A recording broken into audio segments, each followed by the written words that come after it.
Patuloy na pinagtitibay ng Pilipinas at mga kaalyadong bansa ang pangako nitong palakasin ang strategic defense partnership sa rehiyon sa pamamagitan ng mga interoperability, joint training at pagpapalawak ng logistical cooperation.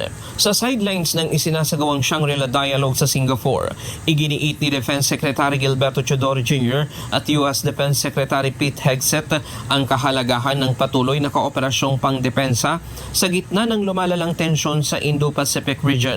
Ayon kay Secretary Teodoro, mahalaga ang papel ng Estados Unidos sa pagpapatatag ng relasyon ng mga bansang ASEAN.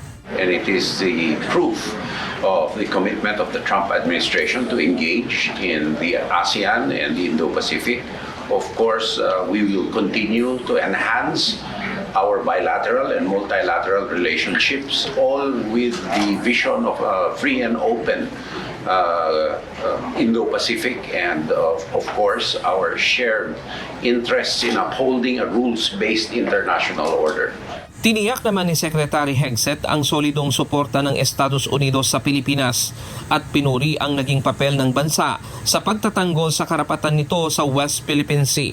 And I want to applaud them for their courage and their clarity in the South China Sea in a recognition of the challenges that we face, shoulder to shoulder. We want peace and stability in that region. Nagkasundo ang dalawang kalihim na palakasin pa ang defense cooperation sa pamamagitan ng mga joint training, pagpapalitan ng kakayahan at pagpapalawig ng alyansa sa mga bansang may kaparehong pananaw. Nakipagpulong din si Teodoro kay Singapore Defense Minister Chan Chun Sing.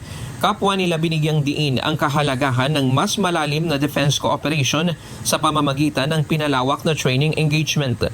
Inalok ni Secretary Teodoro ang malawak na training grounds ng Pilipinas para sa urban at airborne exercises at nagpahayag ng interes sa karanasan ng Singapore sa paggamit ng C-130J aircraft. Samantala, sa isa pang pagpupulong, muling pinagtibay ni Secretary Teodoro at Australian Deputy Prime Minister at Defense Minister Richard Marles ang kanilang layuning palalimin ang defense ties. Tinukoy ni Teodoro ang lumalawak na trilateral cooperation sa pagitan ng Pilipinas, Australia at Estados Unidos. Ipinabatid din ng kalihim ang direktiba ni Pangulong Ferdinand Marcos Jr. na paigtingin ang defense engagements hindi lamang sa Australia kundi pati na rin sa Japan, South Korea at New Zealand.